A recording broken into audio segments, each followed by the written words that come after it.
സന്തോഷകരമായ ഒരു രാത്രി കൂടി കർത്താവ് നമ്മുടെ ജീവിതത്തിൽ ദാനമായി നൽകിയത് ഓർത്ത് ദൈവത്തിന് സ്തോത്രം ചെയ്യുന്ന എല്ലാ ദൈവമക്കൾക്കും ഒരിക്കൽ കൂടെ കർത്താവായ യേശു ക്രിസ്തുവിന്റെ നാമത്തിൽ സ്നേഹവന്ദനം അറിയിക്കുന്നു. സന്തോഷത്തോടെ ദൈവം തന്ന ആരോഗ്യത്തോടെ ബലത്തോടെ ഒരു രാത്രി കൂടി ഒരു വിശുദ്ധ കൂട്ടായ്മയിൽ സംബന്ധിപ്പാൻ നമ്മുടെ ജീവിതത്തിൽ ദൈവം ഒരുക്കിയ വിലപ്പെട്ട അവസരങ്ങൾക്കായി സ്തോത്രം ചെയ്യുകയും രാത്രിയിൽ എല്ലാ ദൈവമക്കളെയും ആത്മീയമായി കർത്താവ് ശക്തീകരിക്കുന്ന രാത്രിയായി തീരട്ടെ എന്ന് ആത്മാർത്ഥമായി ദൈവസന്നിധിയിൽ പ്രാർത്ഥിക്കുന്നു.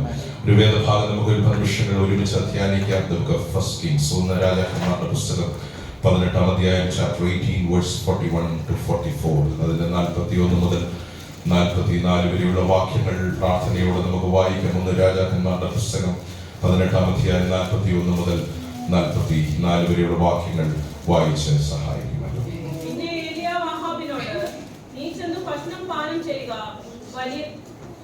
വലിയ മഴയുടെ മുഴക്കമുണ്ട് എന്ന് പറഞ്ഞു. ആഹാബ് ഭക്ഷിച്ച് പാനം ചെയ്യേണ്ടതിന് മല കയറിപ്പോയി.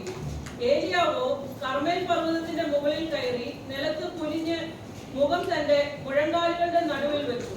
തന്റെ ബാല്യക്കാരനോട്, നീ ചെന്ന് കടലിന് നേരെ നോക്കുക എന്ന് പറഞ്ഞു. അവൻ ചെന്ന് നോക്കിയിട്ട് ഒന്നുമില്ല എന്ന് പറഞ്ഞു. അതിന് അവൻ പിന്നെയും 7 പ്രാവശ്യം ചെല്ലുക എന്ന് പറഞ്ഞു. 7-ാം പ്രാവശ്യമോ അവൻ, ഇതാ കടലിൽ നിന്ന് ഒരു മനുഷ്യന്റെ കൈ പോലെ ഒരു ചെറിയ മേഘം പൊങ്ങുന്നു എന്ന് പറഞ്ഞു. അതിന് അവൻ, നീ ചെന്ന ആഹാബിനോട്, മഴ നിന്നെ തടുക്കാതിരിക്കേണ്ടതിന് രഥം കൂട്ടി ഇറങ്ങിപ്പോക എന്ന് ബോധിപ്പിക്ക എന്ന് പറഞ്ഞു. ക്ഷണത്തിൽ ആകാശം മേഘവും കാറ്റും കൊണ്ട് കറുത്ത വൻമഴ പെയ്തു. ആഹാബ് രഥം കയറി ഇസ്രായേലിലേക്ക് പോയി. പരിചയമുള്ള വേദഭാഗങ്ങളാണ് ഇന്ന് രാത്രിയിലെ ആത്മീയ ചിന്തകൾക്കായി വായിപ്പാൻ ദൈവനാമത്തിൽ ആഗ്രഹിക്കുന്നത്. ഏലിയാവ് ദൈവമനുഷ്യനെ കുറിച്ചുള്ള ഒത്തിരി ആത്മീയ ചിന്തകൾ നമ്മുടെ മനസ്സിലിരിക്കുമ്പോൾ കർത്താവ് നൽകിയ ചില ആത്മീയ ദൂതുകൾ ഇന്ന് രാത്രിയിൽ ദൈവസഭയ്ക്ക് കൈമാറുവാൻ ദൈവനാമത്തിൽ ആഗ്രഹിക്കുകയാണ്. എല്ലാവരും ക്രിസ്തുവിൽ ബലപ്പെട്ടിരിക്കുന്നു എന്ന് വിശ്വസിക്കുകയാണ്. ഏലിയാവ് ദൈവമനുഷ്യനെ കുറിച്ച് ദൈവത്തിന്റെ വചനത്തിൽ നമ്മൾ പഠിക്കുമ്പോൾ നമുക്ക് സ്വഭാവമുള്ള ഒരു മനുഷ്യനായിരുന്നുവെന്ന് യാക്കോബ് രേഖപ്പെടുത്തിയിരിക്കുന്ന ഒരു മനുഷ്യനാണ് ഏലിയാവ്. വളരെ പെട്ടെന്ന് ചരിത്രത്തിന്റെ ഒരു ഏഴിലേക്ക് കടന്നു വന്ന് ദൈവം ഏൽപ്പിച്ച ഒരു ദൗത്യം ശക്തമായി ചെയ്ത് ആ ദൗത്യം പൂർത്തീകരിച്ച് സ്വർഗത്തിലേക്ക് എടുക്കപ്പെട്ട ഒരു വ്യക്തിയാണ് ഏലിയാവ്. ഒരുപക്ഷെ ചുഴലിക്കാറ്റിൽ യഹോവ സ്വർഗത്തിലേക്ക് കൊണ്ടുപോയ ഒരു ദൈവമനുഷ്യനാണ് ഏലിയാവ്. ഏലിയാവിന്റെ ചരിത്രം ബൈബിളിൽ രേഖപ്പെടുത്തിയിട്ടില്ലെങ്കിലും ഏലിയാവ് ചെയ്ത ശുശ്രൂഷ വളരെ അധ്യായങ്ങൾ എടുത്താണ് പരിശുദ്ധാത്മാവ് രേഖപ്പെടുത്തിയിരിക്കുന്നത്. ഒരുപക്ഷെ ഏലിയാവിന്റെ ജീവിതത്തെ സൂക്ഷ്മമായി പഠിക്കുമ്പോൾ ഏലിയാവിനെ ഏലിയാവാക്കിയത് തന്റെ പ്രാർത്ഥനാ ജീവിതമായിരുന്നുവെന്ന് ദൈവത്തിന്റെ വചനം നമ്മളെ പഠിപ്പിക്കുന്നു. ഒരു മനുഷ്യന്റെ പ്രാർത്ഥനാ ജീവിതമാണ് ദൈവമായി ഒരു വ്യക്തി എത്ര ബന്ധപ്പെട്ടിരിക്കുന്നുവെന്ന് തെളിയിക്കുന്നത്. ഒരു മനുഷ്യനിൽ ദൈവം ആഗ്രഹിക്കുന്ന ഒത്തിരി സ്വഭാവ ഗുണങ്ങളുണ്ട്. അതിലൊരു ഗുണം, ഞാൻ വിശുദ്ധരായിരിക്കുന്നത് പോലെ നിങ്ങളും വിശുദ്ധരായിരിക്കണം. ലീഡിങ് എ ഹോളി ലൈഫ് ദൈവം നമ്മിൽ ആഗ്രഹിക്കുന്ന ഒരു അത്യന്താപേക്ഷിതമായ ക്വാളിഫിക്കേഷനാണ്. ഒരു ദൈവപൈതൽ ഒരുക്കമുള്ളവനായിരിക്കണം എന്ന് ദൈവത്തിന്റെ വചനം നമ്മളെ പഠിപ്പിക്കുന്നു. ഏത് നിമിഷവും ഒരുങ്ങിയിരിക്കാനുള്ള ഒരു നിയോഗം പൗലോസ് തിമോത്തിയോസിന് നൽകുന്നുണ്ട്. കാരണം കാലം അങ്ങനെയാകയാൽ ഏത് നിമിഷവും ഒരുക്കമുള്ളവരായിരിക്കണം ദൈവമക്കൾ. വചനത്തിൽ പഠിക്കുമ്പോൾ ഒരു ദൈവപൈതലിന് ഉണ്ടാകേണ്ട അത്യന്താപേക്ഷിതമായ ഒരു ക്വാളിറ്റി പ്രാർത്ഥനാ ജീവിതമാണ്. പ്രാർത്ഥനാ ജീവിതമാണ് ഒരു ദൈവപൈതലിന്റെ ലൈഫ് ലൈൻ എന്ന് പറയുന്നത്. ഒരുപക്ഷെ ദൈവമായി എത്ര ഒരു വ്യക്തി കണക്റ്റഡ് ആയിരിക്കുന്നു എന്ന് തെളിയിക്കുന്നത് എത്ര ബൈബിൾ വാക്യം ആ വ്യക്തി പഠിച്ചു എന്നുള്ളതല്ല, പ്രാർത്ഥനാ ജീവിതത്തിൽ എത്ര വളർന്നു എന്നുള്ളതാണ്. എഫെസ്യ ലേഖനത്തിൽ പൗലോസ് ഉപയോഗിക്കുന്ന ഒരു വാക്കുണ്ട്, ക്രിസ്തു എന്ന തലയോളം സകലത്തിലും വളരണം. പ്രാർത്ഥനാ ജീവിതത്തിലൂടെയാണ് ഒരു വ്യക്തി വളരുന്നത്. വളർച്ച ആഗ്രഹിക്കാത്ത ആരും ഈ ലോകത്തില്ല. എല്ലാവർക്കും എന്താ ആവശ്യമാണ്? ഒരു കുഞ്ഞ് ജനിക്കുമ്പോൾ ഒരു മാതാവിന്റെ അല്ലെങ്കിൽ പിതാവിന്റെ പ്രതീക്ഷ ആ കുഞ്ഞിന്റെ വളർച്ചയാണ്. അരുമയുള്ള ഓമനത്വമുള്ള ഒരു മുഖം നമ്മൾ കാണുന്നെങ്കിലും ആ കുഞ്ഞ് എന്നും അതുപോലെ ഇരുന്നാൽ മാതാപിതാക്കൾക്ക് വേദനയാണ്. കാരണം ഒരു മാതാവിന്റെയും പിതാവിന്റെയും ഹൃദയത്തിലുള്ള അത്യന്താപേക്ഷിതമായ ആഗ്രഹം ഈ കുഞ്ഞ് വളരണം എന്നുള്ളതാണ്. നമ്മളെ കുറിച്ചുള്ള ദൈവത്തിന്റെ പ്രതീക്ഷയും അതാണ്, നമ്മൾ വളരണം എന്നുള്ളതാണ്. പത്രോസ് ലേഖനം എഴുതുമ്പോൾ പറയുന്ന ഒരു വാക്യം നമുക്ക് കാണാതറിയാം. കാലം നോക്കിയാൽ ഉപദേഷ്ടാക്കന്മാരായിരിക്കേണ്ട നിങ്ങൾ എന്ന് പറഞ്ഞ് സഭയെ പ്രബോധിപ്പിച്ചെഴുതുന്ന ചില വാക്കുകളിൽ കട്ടിയായുള്ള വചനമല്ല, പാലത്രയെ നിങ്ങൾക്ക് തരാൻ ഞാൻ ആഗ്രഹിക്കുന്നു. മുതിർന്ന ഒരു വ്യക്തിക്ക് സാധാരണ പാല് കൊടുക്കാറില്ല, അത് കുഞ്ഞുങ്ങൾക്ക് കൊടുക്കുന്നത്. എന്തിനാ കൊടുക്കുന്നത്? അത് വളർച്ചയുടെ ഒരു അടിസ്ഥാനമാണ്. ഈ പാല് കുടിക്കുമ്പോൾ ദൈവത്തിന് ആ വ്യക്തിയെ കുറിച്ചുള്ള പ്രതീക്ഷ ആത്മീയ ജീവിതത്തിൽ ഈ വ്യക്തി വളരണം എന്നുള്ളതാണ്. വളരണമെങ്കിൽ ആ വളർച്ചയുടെ അടിസ്ഥാനപരമായ തത്വം പ്രാർത്ഥനാ ജീവിതമാണ്. ഒരു മനുഷ്യൻ എത്രത്തോളം പ്രാർത്ഥിക്കുന്നു എന്നുള്ളതാണ് ആ വ്യക്തിയുടെ വളർച്ചയുടെ അടിസ്ഥാനം എന്നുള്ളത്. ദൈവത്തിന് സ്തോത്രം. കൊച്ചുപ്രായത്തിലൊക്കെ ഇക്കളെടുക്കുമ്പോൾ പറയും വളരാനാണ്, കേട്ടിട്ടുണ്ടോ? സ്തോത്രം. അങ്ങനെ ഒരു നോഷൻ നമ്മൾ പറയാറുണ്ട്. അല്ലെങ്കിൽ പ്രായമുള്ളവർ പെട്ടെന്ന് ഇക്കളെടുക്കുമ്പോൾ പറയും വളരാൻ. ദൈവത്തിന് സ്തോത്രം. ഒരു വ്യക്തി ആത്മീയമായി വളരുന്നത് പ്രാർത്ഥനാ ജീവിതം എത്ര സ്ട്രോങ് ആകുന്നു, ഒരു ദിവസം എത്ര സമയം പ്രാർത്ഥനയിൽ വേർതിരിക്കുന്നു, അവിടെയാണ് ഒരു ആത്മീയ മനുഷ്യന്റെ വളർച്ച ആരംഭിക്കുന്നത്.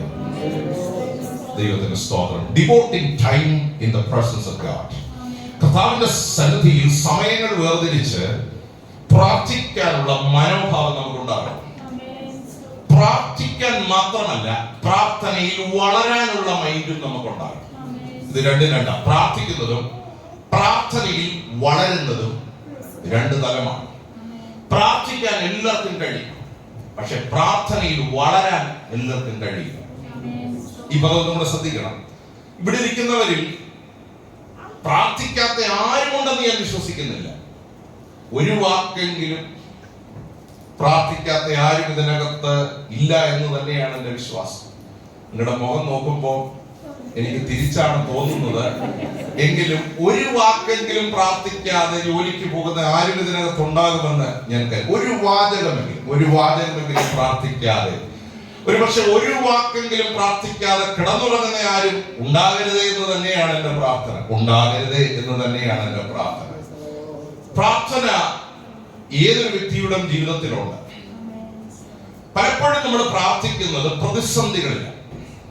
പലപ്പോഴും പ്രാർത്ഥനാ ജീവിതം നമ്മൾ പഠിക്കുന്നത് പ്രതിസന്ധികളില്ല. ശ്രദ്ധിക്കണം. ഒരു നോർമൽ ലൈഫിൽ പ്രാർത്ഥിക്കുന്ന ഒരു വ്യക്തി പ്രാർത്ഥിക്കുന്ന രീതിയിലല്ല ഒരു പ്രതികൂലത്തിൽ പ്രാർത്ഥിക്കുന്നത്. അവനറിയാതെ കരഞ്ഞു പോകും, അവനറിയാതെ അവന്റെ ഹൃദയം വിദിപ്പിപ്പോകും. അവന്റെ കൈകൾ വിറയ്ക്കും, കാലുകൾ വിറയ്ക്കും, ശരീരം വിറയ്ക്കും, ഹൃദയം തുടിക്കും. അവിടെ ഇമോഷണൽ ആയിട്ടുള്ള ഒരു പ്രതികരണം ഉണ്ടാകുക എന്ന് വെച്ചാൽ പ്രാർത്ഥനയുടെ ഒരു അടുത്ത തലത്തിലേക്ക് ആ വ്യക്തി എന്ത് ചെയ്യുക? കടക്കുക. അപ്പൊ പ്രാർത്ഥനയിൽ വളരണമെങ്കിൽ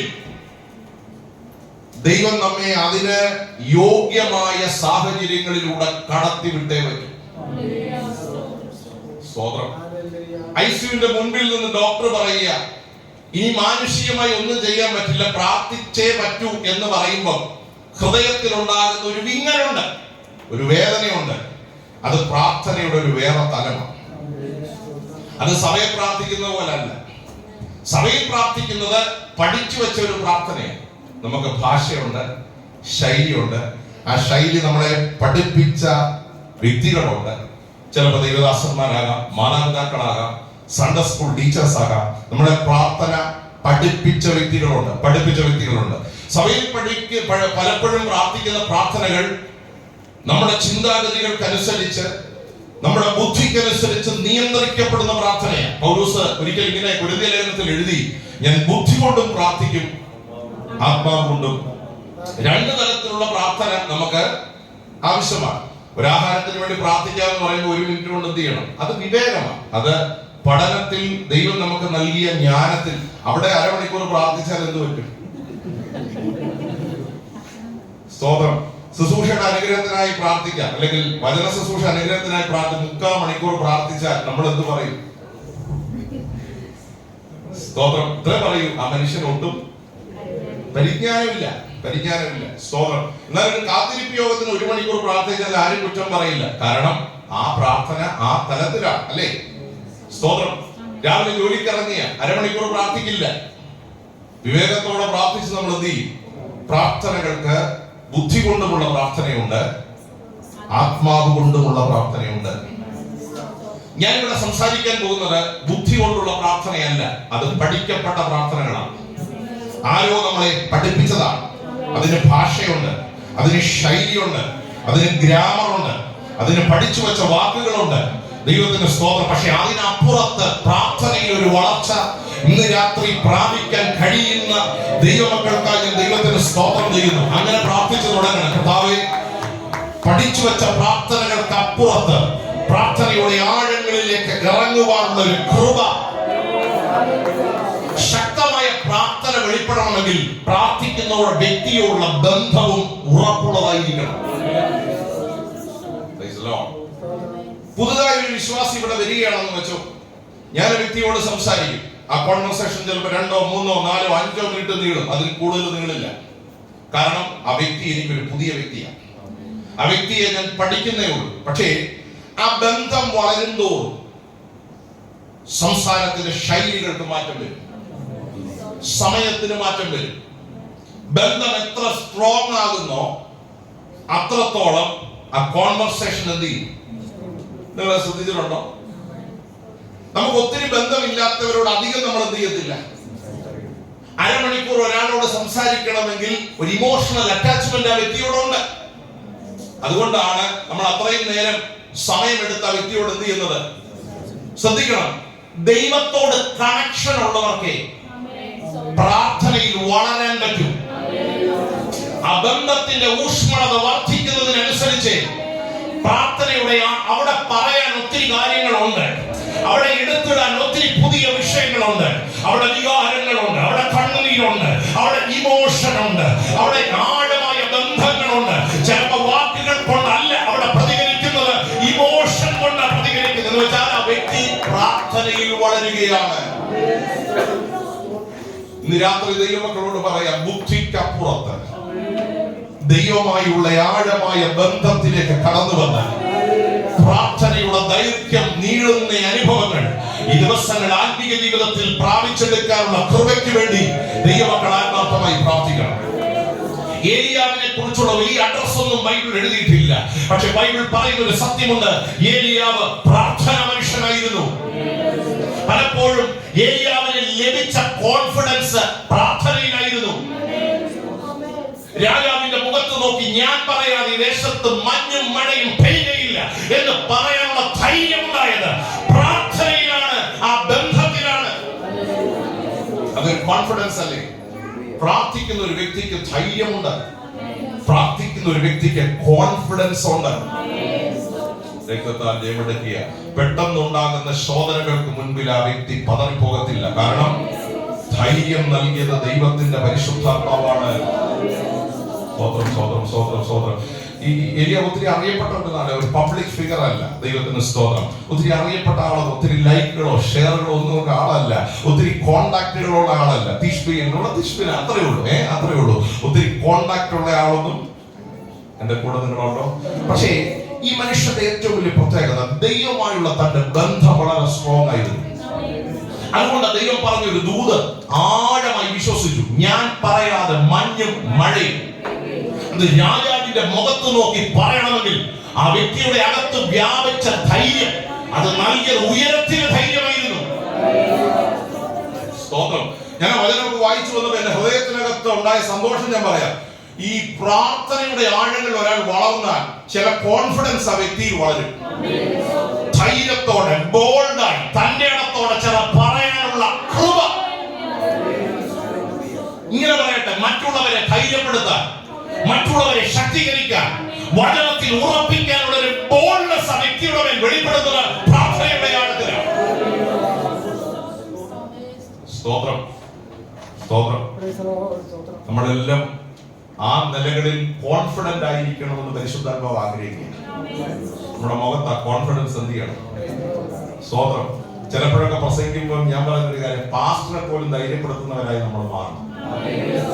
ആ കോൺഫിഡൻസ് ആണ് നമ്മെ കുറിച്ച്. എന്റെ കൂടെ നിങ്ങളുണ്ടോ? സ്തോത്രം. ആരെയും ധൈര്യപ്പെടുത്തത്തക്ക നിലയിൽ കോൺഫിഡൻസ് ഉള്ളവരായി തീരണമെങ്കിൽ പ്രാർത്ഥനാ ബന്ധത്തിൽ വളരണം. എന്നോട് ദൈവം പറഞ്ഞിരുന്നെങ്കിൽ ഞാൻ പറയത്തില്ല. കാരണം രാജാവിന്റെ മുഖത്തൊക്കെ ഞാൻ പറയാതെ മഞ്ഞോ മഴയോ പെയ്യത്തില്ല. അതൊരു ധൈര്യമല്ലേ? അത് ദൈവം നൽകിയൊരു കോൺഫിഡൻസ് അല്ലേ?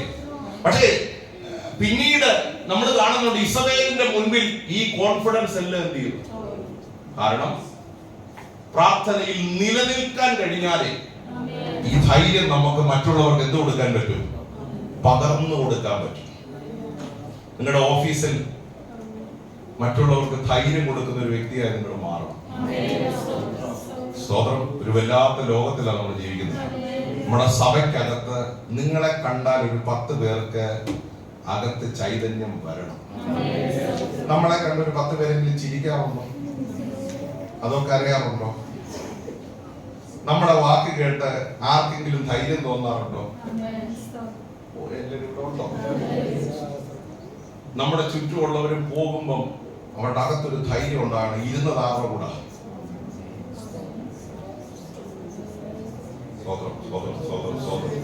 കോൺഫിഡൻസ് ഇതിനകത്ത് ഉള്ള ധൈര്യം തല്ലിക്കെടുത്തുന്നവരല്ല ദൈവവേദന.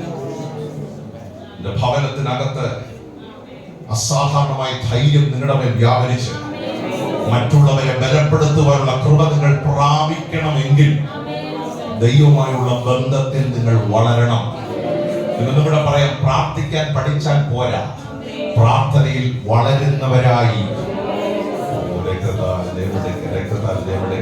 കുഞ്ഞുങ്ങളെ നമ്മൾ ആദ്യം പഠിപ്പിക്കുന്ന വാക്യങ്ങളിൽ ഒന്നാണ് The Lord is my shepherd, I shall. യഹോവയുടെ ഇടയൻ. നമ്മൾ പഠിക്കുന്ന ആദ്യ ഞാൻ എന്റെ കണ്ണ് പർവ്വതങ്ങൾ എനിക്ക് സഹായം. ഇതൊക്കെ പഠിച്ച ഹൃദയത്തിൽ എന്ത് ചെയ്യും? സ്തോത്രം. പക്ഷെ ഇടയൻ ആരാന്ന് അറിയണമെങ്കിൽ കൂരിരുളിന്റെ താഴ്വരയിൽ നടന്നാലേ. വാക്യം പഠിച്ചോ? പഠിച്ചു, കാണാതറിയാം. പക്ഷെ ആ വാക്യത്തിന്റെ അർത്ഥം അറിയണമെങ്കിൽ നമ്മൾ കൂരിരുളിന്റെ താഴ്വരയിൽ നടക്കണം.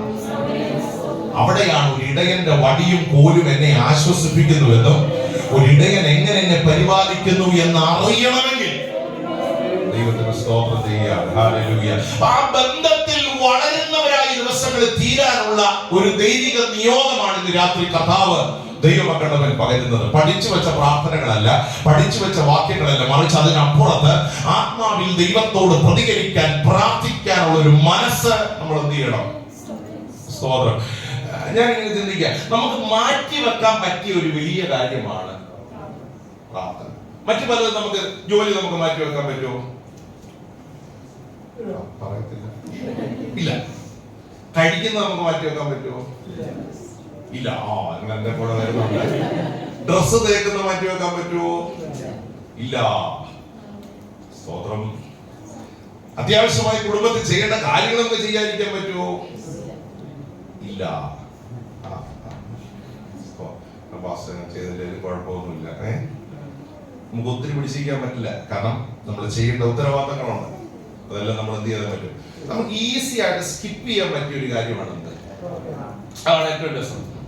നമുക്ക് മാറ്റിവെക്കാൻ അല്ലെങ്കിൽ നാളത്തേക്ക് മാറ്റിവെക്കാൻ പറ്റിയ അപൂർവം ചില കാര്യങ്ങളിൽ ഒരു കാര്യമാണ് പ്രാർത്ഥന. ഇതെന്താ സംഭവിക്കുന്നതെന്ന് ചോദിച്ചാൽ, ഒരു പ്രാർത്ഥന മനുഷ്യന്റെ അകത്ത് വെളിപ്പെടുന്ന ധൈര്യവും കോൺഫിഡൻസും ഏലിയാവിന്റെ ജീവിതം നമ്മളെ പഠിപ്പിക്കുക. രാജാവിന്റെ മുഖത്തോക്കി പറയാം, ഞാൻ പറയാതെ മഞ്ഞും മഴയും ഈ ദേശത്ത് എന്ത് ചെയ്തില്ല. പക്ഷെ പറഞ്ഞതുപോലെ ദൈവം എന്ത് ചെയ്തു? ഞാനിങ്ങനെ ചിന്തിക്കുക, ഈ ദൂത് പറഞ്ഞേച്ച് പ്രാർത്ഥന നിർത്തിയില്ല, പ്രാർത്ഥിച്ചു. ദൂത് പറഞ്ഞേച്ച് പ്രാർത്ഥന നിർത്തിയില്ല, പ്രാർത്ഥിച്ചു. ശക്തമായി പ്രാർത്ഥിച്ചു. പ്രാർത്ഥിച്ച വ്യക്തിയെ മറ്റാരും അറിഞ്ഞില്ല. പക്ഷെ ദൈവം ആ വ്യക്തിയുടെ മേൽ പകർന്നത് അസാധാരണമായ ഒരു ധൈര്യം. പ്രാർത്ഥിക്കുന്ന ആളോട് പറഞ്ഞു, കെരീത്തി പോയിരുന്നോളം പറഞ്ഞു. കാരണം അവിടെ സ്വസ്ഥമായ സമയം ദൈവം ചെയ്തിരിക്കുക. ഹല്ലേലൂയ.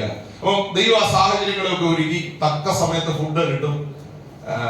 കാക്ക കൊട്ടാരത്തിൽ നിന്ന് കറക്റ്റ് സമയത്ത് എന്ത് കൊടുക്കും? ഈ കറക്റ്റ് സമയത്ത് പലതും കിട്ടിയ പ്രശ്നമാണ് എന്റെ അഭിപ്രായം. സ്വതം പറയത്തില്ല, പക്ഷെ മനുഷ്യന്റെ ഒരു ടെൻഡൻസി ഈ കറക്റ്റ് സമയത്ത് 1-2 ദിവസത്തെ സ്വതം, പക്ഷെ ഈ കറക്റ്റ് ടൈമിനെല്ലാം വന്നാൽ എന്ത് പറ്റുമെന്ന് അറിയാമോ? ദൈവത്തോടുള്ള നമ്മുടെ ആ ബന്ധത്തിന് ഉലച്ചിൽ വരും. അങ്ങനെ തോന്നിയിട്ടുണ്ടോ? എല്ലാം കറക്റ്റ് ടൈമിന്, സാലറി ഉൾപ്പെടെ കറക്റ്റ് ടൈമിന് വന്നാൽ എന്ത് പറ്റും?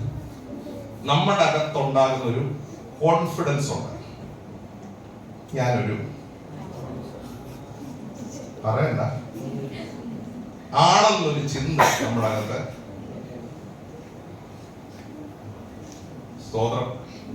അപ്പൊ ചിലതൊക്കെ നമ്മൾ കേൾക്കുമ്പോൾ പെട്ടെന്നൊന്ന് അധൈര്യപ്പെടും. ഇതൊക്കെ ദൈവം ഒരുക്കുന്ന സാഹചര്യങ്ങളാണ്.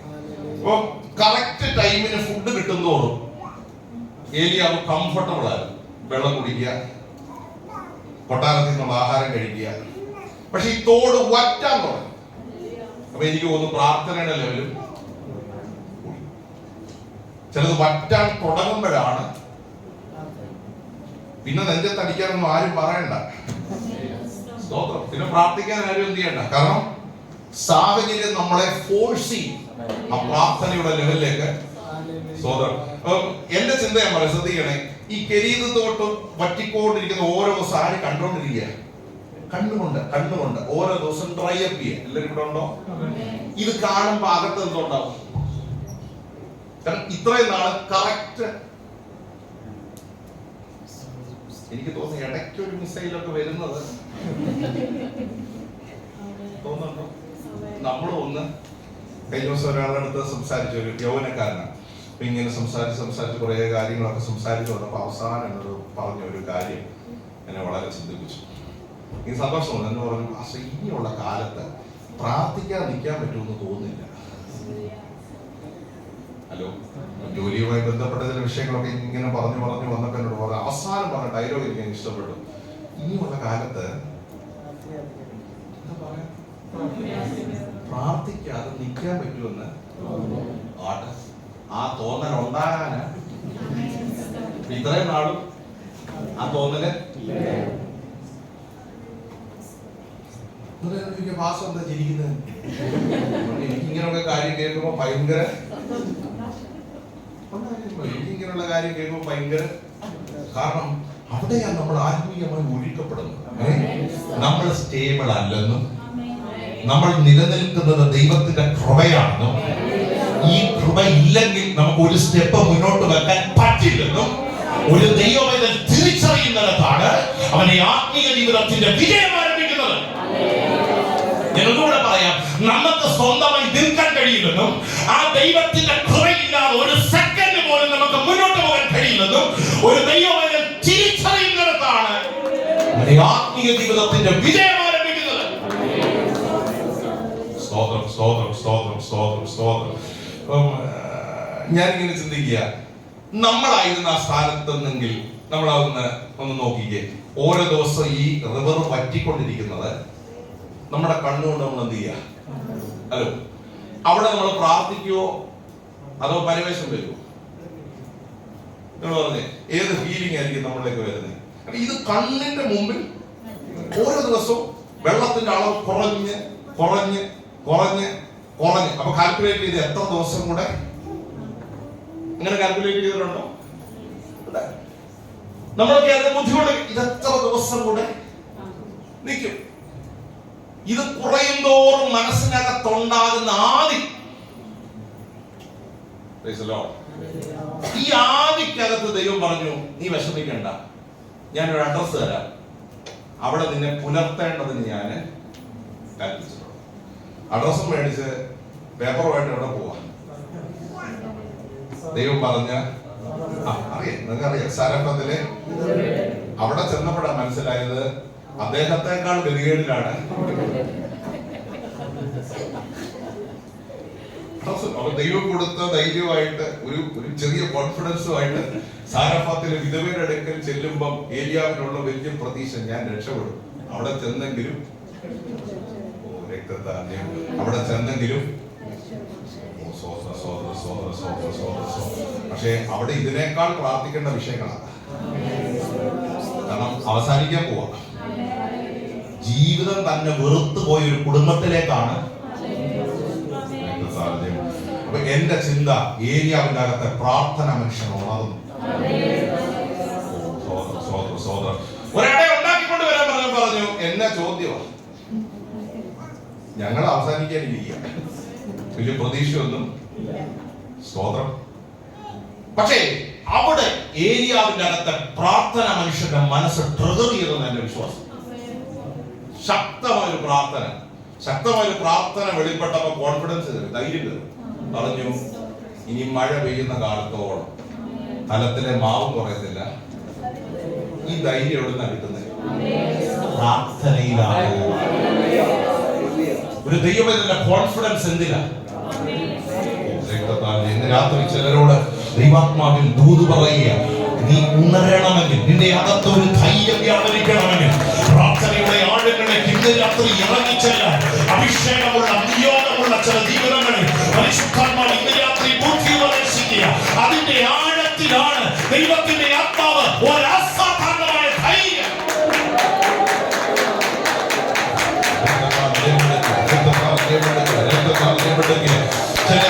ചില അകത്തെ മനുഷ്യൻ ചെയ്യപ്പെട്ട ചില പ്രാർത്ഥന മേഖലകൾ രൂപീകരിക്കപ്പെട്ട ഈ ദിവസങ്ങൾ ദൈവമായുള്ള ബന്ധത്തിന്റെ പുതിയ തലങ്ങളിലേക്ക് ദൈവസഭ കടന്നു വരണം. ആ വീട്ടിലെ ആ പരിസ്ഥിതിയൊക്കെ കണ്ടപ്പോൾ മനസ്സ് വല്ലാതെ വിഷമിക്കും. പക്ഷേ അവിടെ തന്റെ പ്രാർത്ഥന മനുഷ്യൻ ആക്ടിവേറ്റ് ആക്കി പ്രാർത്ഥിക്കാൻ തുടങ്ങി. പറഞ്ഞ് കലത്തിലെ മാവ് എന്ത് ചെയ്തില്ല. അപ്പൊ ഇതൊക്കെ പറയണമെങ്കിൽ അസാധാരണമായ തന്റെ ഇടം ഉണ്ടാകണം, ധൈര്യം ഉണ്ടാകണം. ഈ ധൈര്യം ഏലിയാവിന് കിട്ടിയത് ദൈവമായുള്ള ശക്തമായ പ്രാർത്ഥനാ ബന്ധത്തിൽ നിലനിൽക്കണം. പ്രാർത്ഥനയുടെ ആഴങ്ങളിലേക്ക് ദൈവം നമ്മളെ ഈ ദിവസങ്ങളിൽ കൊണ്ടുപോകണം. എങ്കിലേ ഇനിയുള്ള കാലത്ത് നമ്മുടെ ആത്മീയ ജീവിതത്തിൽ ഞാൻ സ്നേഹത്തോടെ പറയുക, ഒരു വല്ലാത്ത ലോകത്തിലാണ് നമ്മള്. സ്തോത്രം.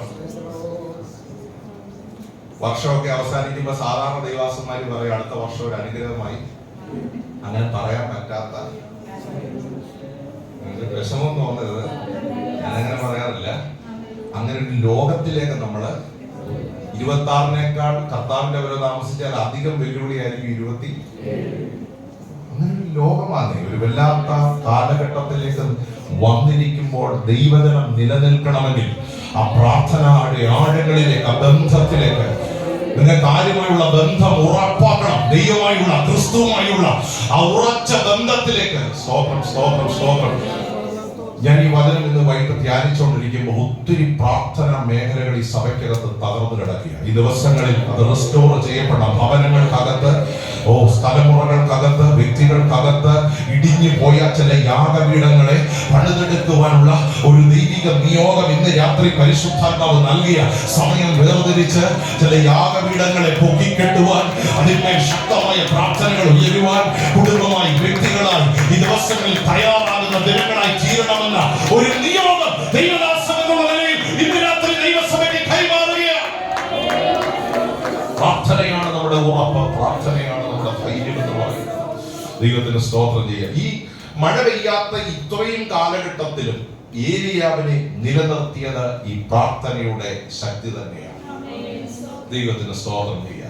അങ്ങനെ ഇരിക്കുമ്പോഴാണ് കർമ്മയിൽ ദൈവത്തിന്റെ തീ ഇറങ്ങി. ഞാൻ ആ ഭാഗത്തേക്ക് പോകുന്നില്ല. ദൈവത്തിന്റെ തീ ഇറങ്ങി ഒരു പ്രാർത്ഥനയുടെ മറുപടി യാഗപീഠത്തിന്മേൽ വെളിപ്പെടുക. അപ്പൊ ഈ കർമ്മേൽ എന്ന് പറയുന്നത് ഒരു പ്രാർത്ഥനാ മേഖലയാണ്. ശ്രദ്ധിച്ചു കേൾക്കണം. കർമ്മേൽ എന്ന് പറയുന്നത് യാഗം നടക്കുന്ന, ശക്തമായ പ്രാർത്ഥന വെളിപ്പെടുന്ന ഒരു മേഖലയാണ്. പക്ഷേ ഇപ്പൊ കർമ്മേലിന്റെ അവസ്ഥ എന്താ?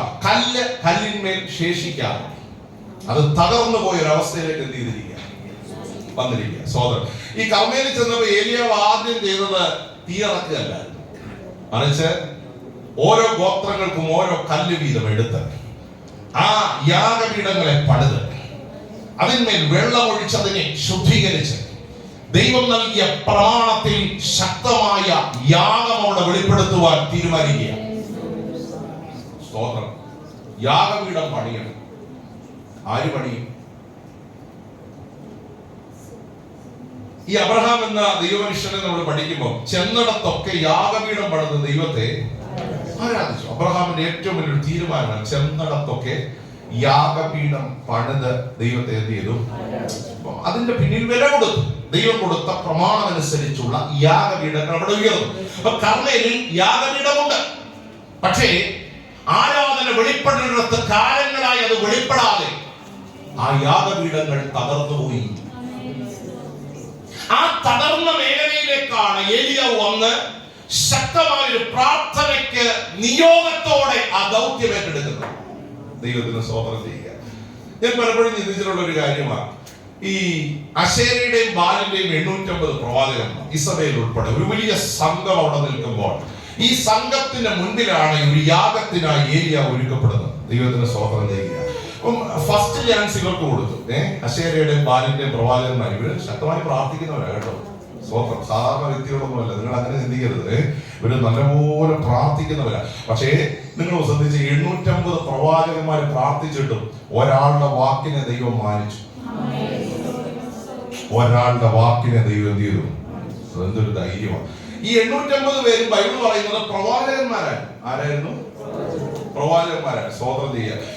ഇവരെ എന്നും ദൂത് പറയുന്നവരാണ്. ഇസ്രായേലിന്റെ ബലവാരാണ് ഈ ദൂത് പറയുന്നവരാ. പക്ഷേ 3 വർഷം ദൂത് പറഞ്ഞിട്ടും ആകാശത്തിന്റെ കിളിവാതിൽ ഒരു പ്രാർത്ഥന മനുഷ്യന്റെ മുൻപിൽ അടയ്ക്കപ്പെട്ടു. അത് ദൈവം തുറന്നില്ല. ദൈവം തുറന്നില്ല. എന്റെ അഭിപ്രായത്തില് അത് കൂട്ടി താക്കോലുമായിട്ട് ഇദ്ദേഹം ദൈവം നടക്കുക. കാരണം ഇദ്ദേഹം ഞാൻ പറയാതെ ഇനി മഞ്ഞും പഴയത് ചെയ്തില്ല. അപ്പൊ പറഞ്ഞു, നിങ്ങൾ ആദ്യം അവസരം എടുത്തോ, നിങ്ങൾ ആദ്യം യാഗം നടത്തിക്കോ. ഏത് യാഗത്തിന്മേല തീ ഇറങ്ങുന്നത് അതാണ് യഥാർത്ഥ ദൈവമെന്ന് വെളിപ്പെടുത്താനേ ആ കർമ്മേലിന്റെ മുകളിൽ ആ ശുശ്രൂഷ വെളിപ്പെട്ടു തുടങ്ങിയ. ഞാനിങ്ങനെ ചിന്തിക്കുക, പകല് മുതൽ വൈകിട്ട് വരെ ദേഹം മുഴുവൻ മുറിവേൽപ്പിച്ച് അവരവരുടെ ദൈവത്തോട് എത്തിയത് പ്രാർത്ഥിച്ചു. ഇടയ്ക്ക് തമാശ ഒക്കെ പറയുന്നുണ്ട് ഏലിയാവ്. ചിലപ്പോ ഉറങ്ങാൻ പോയിരിക്കായിരിക്കും. ഇച്ചിരി കൂടെ സൗണ്ടില് അതൊക്കെ വായിച്ചിട്ടുണ്ടോ? എവിടാ? ഒന്ന് രാജാക്കന്മാർ 18 വായിച്ചിട്ടുണ്ടോ?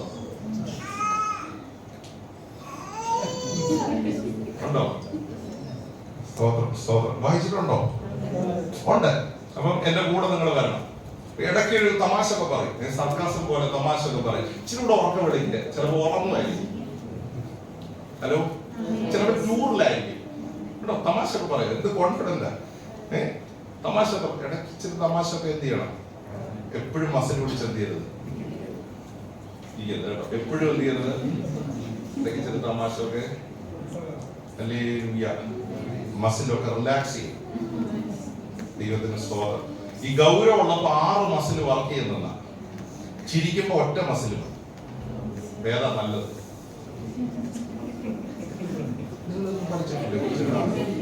ഞാൻ കേരളത്തിൽ പഠിച്ചിട്ടുണ്ടെങ്കിൽ ഉച്ച ക്ലാസ് എന്നെ പഠിപ്പിച്ചു.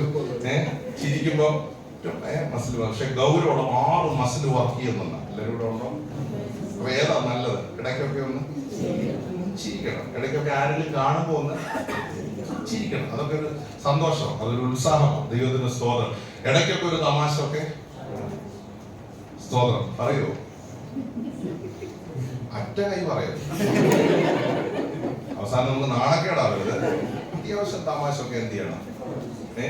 നാണക്കേടാകരുത്. ഈ സഭയിൽ ആണോ എന്ന് ചോദിക്കുന്ന ഒരവസ്ഥ എന്ത് ചെയ്യണം? പക്ഷെ അത്യാവശ്യം നമ്മളൊരു എപ്പോഴും ഈ ഗൗരവം, യോഗത്തിന് ഒരുമിച്ചൊരു ഗൗരവത്തോടെ, പക്ഷെ അല്ലാതെ ഇച്ചിരി തമാശ ഒക്കെ ഇടയ്ക്ക് എന്ത് ചെയ്യണം?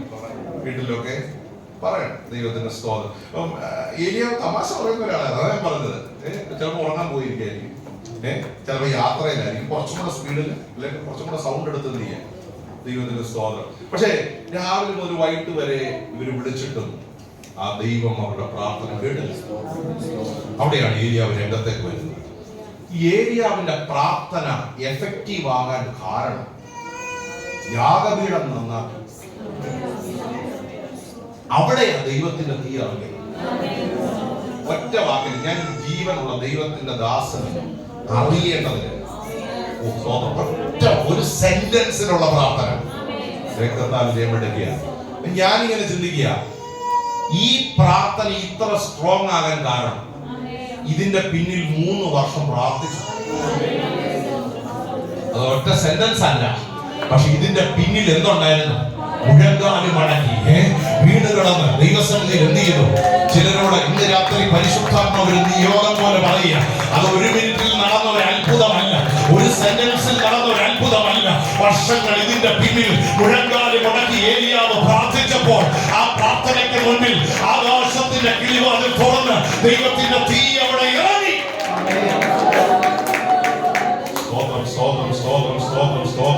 ചില പ്രാർത്ഥനകൾ ചിലപ്പോൾ നീണ്ടുപോകും കേട്ടോ.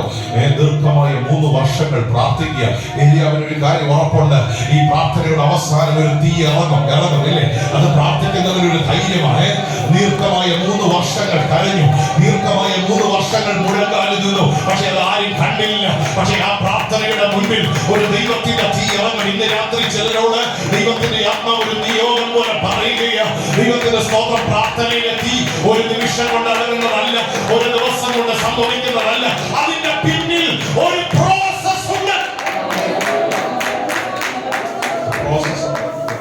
എപ്പോഴും ശ്രദ്ധിച്ചോ, അതിന്റെ പിന്നിൽ വില കൊടുക്കുന്ന സമയങ്ങൾ കർത്താവിന്റെ സന്നിധിയിൽ വേറിട്ടിരുന്ന് ഉപയോഗിക്കുന്നവരായിരിക്കണം. ഹല്ലേലൂയ. രക്തത്താൽ ജയമടക്കിയ ചില പ്രാർത്ഥനയുടെ മറുപടികളൊക്കെ വെളിപ്പെടുമ്പോൾ ഓർത്തോണം, അതിന്റെ പിന്നിൽ എവിടെയൊക്കെയോ ശക്തമായ കണ്ണുനീരുകൾ വെളിപ്പെട്ടിട്ടുണ്ട്, എവിടെയൊക്കെയോ ചില മുഴങ്കാലുകൾ മടങ്ങിയിട്ടുണ്ട്, എവിടെയൊക്കെയോ ചില ഉപവാസങ്ങൾ ഉയർന്നിട്ടുണ്ട്, എവിടെയൊക്കെയോ ചില തകർച്ചകൾ ഉയർന്നിട്ടുണ്ട്. നമ്മൾ പ്രതീക്ഷിക്കാത്ത ചില പ്രാർത്ഥനയുടെ തീകൾ ചില മേഖലകളിൽ ഇറങ്ങണമെങ്കിൽ ഇന്ന് രാത്രി കർത്താവ് ഒരു നിയോഗം പോലെ പറയുകയാണ്. ഹല്ലേലൂയ.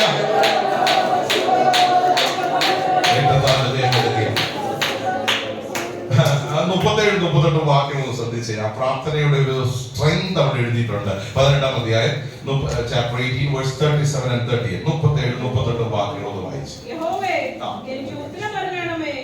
നീ ദൈവം തന്നെ.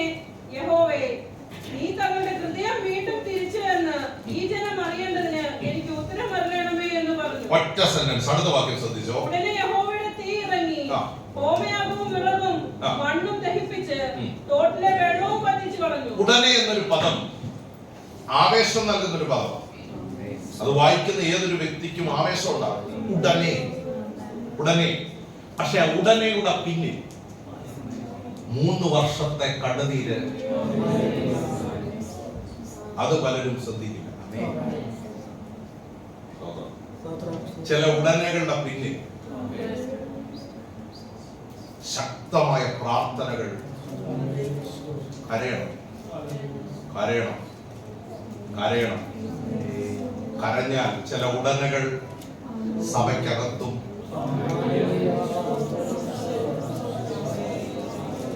വേറെ ഓപ്ഷനില്ല, ഷോർട്ട് കട്ടില്ല. വീണ് കിടന്ന് കരയണം, നെടുമ്പാട് വീണ് കരയണം. ഞാൻ ഓർക്കുന്നുണ്ട് 94-ല് പപ്പ മസ്കറ്റില് ബിസിനസ് ചെയ്തുകൊണ്ടിരുന്ന സമയത്ത്, സ്തോത്രം, ഞങ്ങളൊക്കെ തീരെ കുഞ്ഞുങ്ങളാണ്, 94 വർഷങ്ങൾ മുമ്പ്. ഒരു കൊച്ചു ഓർമ്മ എൻ്റെ മനസ്സിലുള്ളൂ. നടുവിന് ഒത്തിരി പ്രയാസമുള്ള ഒരാളാണ്. ഒരു ദിവസം ഡോക്ടറുടെ അടുത്ത് പോയി, നടക്കാൻ വയ്യ, ഇരിക്കാൻ വയ്യ, അനങ്ങാൻ വയ്യ. അപ്പം ഒരു സ്കാനും MRI ഒക്കെ കഴിഞ്ഞ് ഡോക്ടറെ കണ്ടപ്പോൾ പറഞ്ഞു 5 അസ്ഥി പ്രൊലാപ്സ്. L1 L2 ഇങ്ങനെയൊക്കെ പറയുന്ന ഒത്തിരി കാര്യങ്ങൾ. നടുവിൻ്റെ 5 അസ്ഥി പ്രൊലാപ്സ്. ഡോക്ടർ പറഞ്ഞു വണ്ടി ഓടിക്കരുത്, ഹാർഡായിട്ടുള്ളതൊന്നും എടുക്കരുത്, ദീർഘമായ സമയങ്ങൾ 1 മണിക്കൂറിൽ കൂടുതൽ ഇരിക്കരുത്. കാരണം അങ്ങനെ വന്നാൽ അസ്ഥികൾക്ക് വലിയ ക്ഷതമുണ്ടാകും. ദൈവത്തിന് സ്തോത്രം. ഇനി ബിസിനസ് ചെയ്യാൻ പറ്റില്ല, കാരണം ഈ ജോലി മുന്നോട്ട് പോയാൽ അധികം നാൾ ഈ ശരീരത്തിൽ അത് ചെയ്യാൻ പറ്റില്ല. സ്തോത്രം. ഒത്തിരി കാര്യങ്ങൾ അതിനോട് ചേർത്ത് പറഞ്ഞു. അതൊക്കെ കേട്ട് പപ്പയും മമ്മിയും വീട്ടിൽ വന്നു. ഞങ്ങൾ പിള്ളേരെ വീട്ടിലുണ്ട്.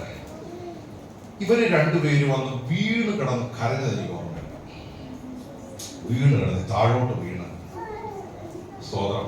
പപ്പ ഇങ്ങനെ പറഞ്ഞത് ഞാൻ ഇപ്പോഴും എൻ്റെ മനസ്സിലുണ്ട്. എനിക്ക് 3 കുഞ്ഞുങ്ങളാണ്. ഞങ്ങളെ ഒന്ന് ഓർക്കണേ എന്ന് ഇപ്പോഴും ആ ശബ്ദം എൻ്റെ കാതുകളിൽ. ആ ശബ്ദം ഇന്ന് രാത്രി എൻ്റെ കാതുകൾ മുടങ്ങുന്നുണ്ട്. 2 പേരും വീണ് കിടന്ന്, എന്താണെന്ന് മനസ്സിലാകുന്നില്ല, പക്ഷെ അവർ വീണ് കിടന്ന് കരയുക. പക്ഷെ ഒരു ശബ്ദം, എനിക്ക് 3 കൊച്ചു കുഞ്ഞുങ്ങളാണ്. ഞങ്ങളെ ഒന്ന് ഓർക്കണേ എന്ന്. ഓ രക്തത്താലിന് പ്രാർത്ഥനയില്ല, ഭാഷകളില്ല, പഠിച്ചു വെച്ച ശൈലികളില്ല. ദൈവത്തിന് സ്തോത്രം. വ്യാകരണങ്ങളില്ല, ലാംഗ്വേജ് ഇല്ല, പ്രോപ്പർ ലാംഗ്വേജ് ഇല്ല. അതൊരു കണ്ണുനീരിന്റെ പ്രാർത്ഥന. അവർ എത്ര മണിക്കൂറുകൾ അവിടെ വീട് കിടന്നു എന്ന് എനിക്കറിയില്ല. പക്ഷേ വീട് കിടന്നതിന്റെ അവസാനം എഴുന്നേറ്റപ്പോൾ ഞാൻ മമ്മിയോട് ചോദിച്ചു, എന്തിനാ ഇങ്ങനെ പ്രാർത്ഥിക്കുന്നത്? ദൈവത്തിന് സ്തോത്രം. അന്ന് എന്റെ മനസ്സിൽ പറഞ്ഞു തന്നൊരു വാക്യമുണ്ട്, മോനെ, ബലവാനും ബലഹീനനും തമ്മിൽ കാര്യമുണ്ടായാൽ തീർക്കാൻ അങ്ങല്ലാതെ മറ്റാരുമില്ല. ആ വാക്യത്തിന്റെ അർത്ഥം എനിക്കറിയില്ല. ഞാൻ ആദ്യമായിട്ട് ആ വാക്യം കേൾക്കുന്നത്. പക്ഷെ ഇന്നും പറഞ്ഞു തന്ന വാക്കുകളിലെ കാടുകൾ മുഴുവൻ, മോനെ, ബലവാനും ബലഹീനനും തമ്മിൽ കാര്യമുണ്ടായാൽ തീർക്കാൻ ദൈവമല്ലാതെ. ഞാനൊരു കാര്യം പറയാം, ആ 3 കുഞ്ഞുങ്ങളെ ദൈവം ലജ്ജിപ്പിച്ചില്ല. അത് അഭിമാനത്തോടെ പറയുന്നത്. ആ കുടുംബത്തെ ദൈവം ലജ്ജിപ്പിച്ചില്ല. ആ ബിസിനസ് ദീർഘമായ വർഷങ്ങൾ പിന്നെയും ചെയ്തു. ഇന്നും ആരോഗ്യത്തോടെ നടക്കുന്നു. ഒരു കാര്യം എനിക്ക് പറയാൻ കഴിയും, പ്രാർത്ഥനകൾ വൃഥാവല്ല. പക്ഷെ അന്നാണ് എന്റെ ജീവിതത്തിൽ ആദ്യമായി ഈ വീട് കിടന്ന് പ്രാർത്ഥിക്കുന്ന എന്താന്ന് ഞാൻ പഠിച്ചത്. എന്നെ പ്രാർത്ഥന പഠിപ്പിച്ചത് മമ്മിയാ. പക്ഷെ വീട് കിടന്ന് കരഞ്ഞുള്ള പ്രാർത്ഥന എന്താണ് ജീവിതത്തിൽ അന്ന് ഞാൻ പഠിച്ചു. ആ പഠിച്ചത് കൊണ്ട് എനിക്ക് ഉറപ്പുണ്ട്, ഈ 18 വർഷത്തെ ശുശ്രൂഷ ജീവിതത്തിൽ ഞാനും ഒത്തിരി വീട് കിടന്ന് കരഞ്ഞിട്ടുണ്ട്. പക്ഷെ വീട് കിടന്ന് കരഞ്ഞപ്പോൾ എന്നെ ഉപേക്ഷിക്കാത്ത ഒരു കരമുണ്ട്. ആ ഏത് വിഷയത്തിന് വേണ്ടി നെടുമ്പാട് വീണ് കരഞ്ഞോ, ആ വിഷയങ്ങളുടെ മുന്നിൽ എന്റെ ദൈവം ഇറങ്ങി വന്ന് അത്ഭുതങ്ങളെ ചെയ്തിട്ടുണ്ട്. ഇന്ന് രാത്രി ഒരു സാക്ഷ്യമാണ്. ദൈവത്തോടെ ഞാൻ ആത്മാവിൽ പറയാം, വീട് കിടന്ന് നിലവിളിക്കുന്നവന്റെ മുന്നിൽ വെളിപ്പെടാത്ത ദൈവമഹത്വമില്ല. കണ്ണുനീരുകളുടെ മുമ്പിൽ ചില ഉടനുകൾ വെളിപ്പെടുകയാണെങ്കിൽ അതിന്റെ പിന്നിൽ വെളിപ്പെട്ട ശക്തമായ പ്രാർത്ഥന അനുഭവം ഇന്ന് രാത്രി നമുക്കൊരു ഉറപ്പാണ്. രാജാവിന്റെ മുഖത്ത് നോക്കി പറഞ്ഞു, ഒരു വലിയ മഴയുടെ മുഴക്കം. ഓ ദൈവത്തിന്റെ സ്തോത്രം. ഇത് പ്രാർത്ഥിക്കുന്നവൻ കാതുകളിൽ കേൾക്കുകയാണ്. സ്തോത്രം, സ്തോത്രം, സ്തോത്രം. ഒരു വലിയ പ്രാർത്ഥന മനുഷ്യൻ ധൈര്യത്തോടെ വിളിച്ചു പറയുക. രാജാവിന്റെ ആഹാബിന്റെ മുഖത്ത് നോക്കി ഒരു വലിയ മഴയുടെ മുഴക്കം. വേഗം ഓടിപ്പൊക്കളാൻ പറഞ്ഞു, വേഗം ഓടിപ്പൊക്കളാൻ പറഞ്ഞു. ഈ ദൂത് പറഞ്ഞിട്ട് ഓടിയെന്നല്ല, മുഴങ്കാലുകളുടെ നടുവിൽ തലയിട്ട് പ്രാർത്ഥിക്കാൻ തുടങ്ങി. എന്നിട്ട് ബാല്യക്കാരോട് പറഞ്ഞു, ചെന്ന് നോക്ക്, എന്തെങ്കിലും കാണുന്നുണ്ടോ? 6 തവണയും നോ എന്നായിരുന്നു ആൻസർ. പക്ഷെ അതിനർത്ഥം പ്രാർത്ഥന നിർത്തിയെന്നല്ല. പക്ഷെ 7ാം തവണ ബാല്യക്കാരൻ മടങ്ങി വന്നത് ഒരു മറുപടിയുമായിട്ടാ. ഇല്ല യജമാനനെ, കൈപ്പത്തി പോലെ ഒരു മേഘം പൊങ്ങുന്നുണ്ട്. ഇന്ന് രാത്രി പ്രാർത്ഥിക്കുന്നവന് ദൈവം നൽകുന്ന ഒരു അഷ്വറൻസ് ആണ്, ദൈവം അവനെ കൈവിടുകയില്ല. കൈപ്പത്തി പോലൊരു മേഘം. ഹല്ലേലൂയ. 6 തവണയും കേട്ട ശബ്ദം ഒന്നും കാണുന്നില്ല എന്നാണ്. പക്ഷെ പ്രാർത്ഥിക്കുന്നവന്റെ പ്രാർത്ഥന നിന്നില്ല. 7ാം തവണ കാതുകളിൽ കേട്ട ശബ്ദം മനുഷ്യന്റെ കൈ പോലെ ഒരു മേഘം പൊങ്ങുന്നുണ്ട്. അത് മുകളിലേക്ക് കയറുന്നുണ്ട്. ഇന്ന് രാത്രി ചിലരോട് ഞാൻ ദൈവാത്മാവിൽ പറയാം, പ്രാർത്ഥിക്കാൻ മനസ്സുണ്ടെങ്കിൽ ചില മേഘങ്ങളെ പൊക്കിയെടുക്കാൻ ഇന്ന് രാത്രിയും അധികാരമുള്ള ഒരു കരം ഇവിടെ ഉണ്ട് കേട്ടോ. കരയുവാൻ മനസ്സുള്ള ചിലർ ഇതിനകത്തുണ്ടെങ്കിൽ ചില കുടുംബങ്ങളെ പണിയാൻ, ചില തലമുറകളെ പണിയാൻ, ചില സഭകളെ പണിയാൻ, ചില സമൂഹങ്ങളെ പണിയാൻ ഇതിനകത്ത് ഇന്ന് രാത്രിയും വെളിപ്പെടുന്ന ഒരു ദൈവത്തിന്റെ കരമുണ്ട്.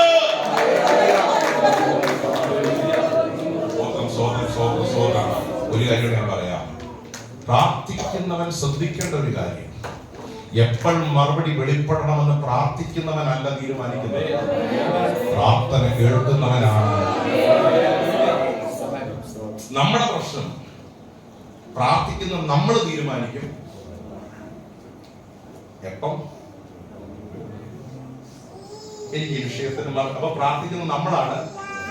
ഏരിയാവിന്റെ ജീവിതം പഠിപ്പിക്കുന്നത് പ്രാർത്ഥിച്ചവനല്ല, പ്രാർത്ഥന കേട്ടവനാണ് തീരുമാനിച്ചത് ഏത് ടൈമിലാണ്. ആ ടൈം പെർഫെക്റ്റ് ആയിരിക്കും. രാത്രി ചിലരോട് പറയാം, ആ ടൈം പെർഫെക്റ്റ് ആയിരിക്കും. യഹോവയുടെ വഴികൾ തികവുള്ളതാണ്, അത് ഉന്നതമാണ്, അത് സമയം തെറ്റത്തില്ല. ദർശനത്തിന് ഒരവധി വെച്ചിരിക്കുന്നു, അത് സമാപ്തിയിലേക്ക് ബന്ധപ്പെടുന്നു. അത് വൈകിയാലും അതിനായി കാത്തിരിക്കുക, അത് വരും നിശ്ചയം, താമസിക്കയില്ല. എന്റെ നീതിമാൻ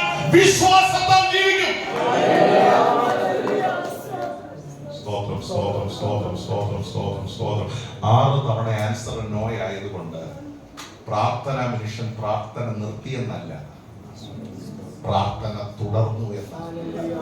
ദൈവം പ്രവർത്തിക്കുമ്പോൾ ആ പ്രാർത്ഥന മനുഷ്യൻ ബാറ്റിൽ ഫീൽഡിൽ പ്രാർത്ഥിച്ചു.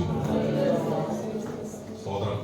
ഈ കാലുകൾക്കിടയിൽ തലയിട്ട് പ്രാർത്ഥിക്കണമെങ്കിൽ അസാമാന്യമായ ആരോഗ്യം വേണം അല്ലേ? അങ്ങനൊന്നും വേണ്ട.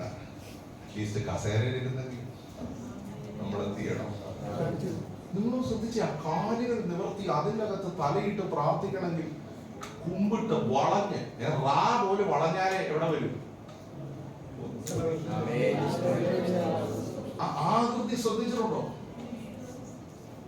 അത് വിലപ്പെടുത്ത പ്രാർത്ഥനയാണ്. പ്രാർത്ഥനയുടെ ശക്തി. ഞാൻ എന്ത് ചെയ്യാ? ദൈവം ഇറങ്ങിയില്ല പിന്നെ ആരിറങ്ങാനാ? അല്ലേ? ഇങ്ങനെയുള്ളവരുടെ മുമ്പിലല്ലേ ദൈവം? ഇന്ന് രാത്രി മെസ്സേജ് അവസാനിപ്പിക്കുമ്പോൾ നെടുമ്പാട് വീണ ചിലരെ ഇതിനകത്ത് കർത്താവിനെ ഒന്നുകൂടെ പറയാം, പഠിച്ച പ്രാർത്ഥനക്കാരെ അല്ല, ഭാഷ അറിയുന്നവരെ അല്ല, വ്യാകരണം അറിയുന്നവരെ അല്ല, വീട് കിടന്ന് നിലവിളിക്കാൻ പ്രാപ്തിയുള്ള ചില പ്രാർത്ഥന മനുഷ്യരെ ഇന്ന് രാത്രിയിൽ ഈ സഭയ്ക്കകത്ത് ദൈവം അന്വേഷിക്കുന്നു. ചില യാഗപീഠങ്ങളെ പണിയാൻ കരുത്തുള്ളവരെ ഇതിനകത്ത് ദൈവം അന്വേഷിക്കുന്നു. നമ്മൾ തയ്യാറാണെങ്കിൽ ഏലിയാവിന്റെ കാലത്ത് ഇറങ്ങിയതുപോലുള്ള മറുപടികൾ ഇന്നും വെളിപ്പെടുത്താൻ ദൈവം. ഈ രാജാക്കന്മാരുടെ പുസ്തകം ഏലിയാവിനെ കുറിച്ച് എഴുതിയ പോലെ നമ്മുടെ പ്രാർത്ഥനയുടെ മറുപടികൾ എഴുതാൻ ഒരു പുസ്തകം ദൈവം നമ്മുടെ കയ്യിൽ തരും. അത് പ്രാർത്ഥനയുടെ മറുപടികൾ മാത്രമായിരിക്കും. ഓ രക്തത്താൽ ജയമെടുക്കുക. ദൈവം ഒരിക്കലും നിങ്ങളെ ലജ്ജിപ്പിക്കുകയില്ല. ആ പ്രാർത്ഥനയിലേക്ക് ശക്തമായി മടങ്ങി വരാനുള്ള ഒരു നിയോഗം രാത്രി നൽകുക. നമ്മുടെ കണ്ണുകൾ അടയ്ക്കാം. ദൈവസന്നിധിയിൽ പ്രാർത്ഥനയുടെ പുതിയ ആഴങ്ങളിലേക്ക് നടന്നു കയറുവാനുള്ള ഒരു അഭിഷേകം ദിവസങ്ങളിൽ നിങ്ങൾക്ക് ആവശ്യമാണ് എന്ന് ദൈവമക്കൾ ആത്മാർത്ഥമായി ദൈവത്തോടൊന്ന് ഹൃദയം തുറന്ന് അല്പനിമിഷങ്ങളൊന്ന് പ്രാർത്ഥിച്ചു തുടങ്ങുക. കർത്താവേ, ആ ബന്ധത്തിൽ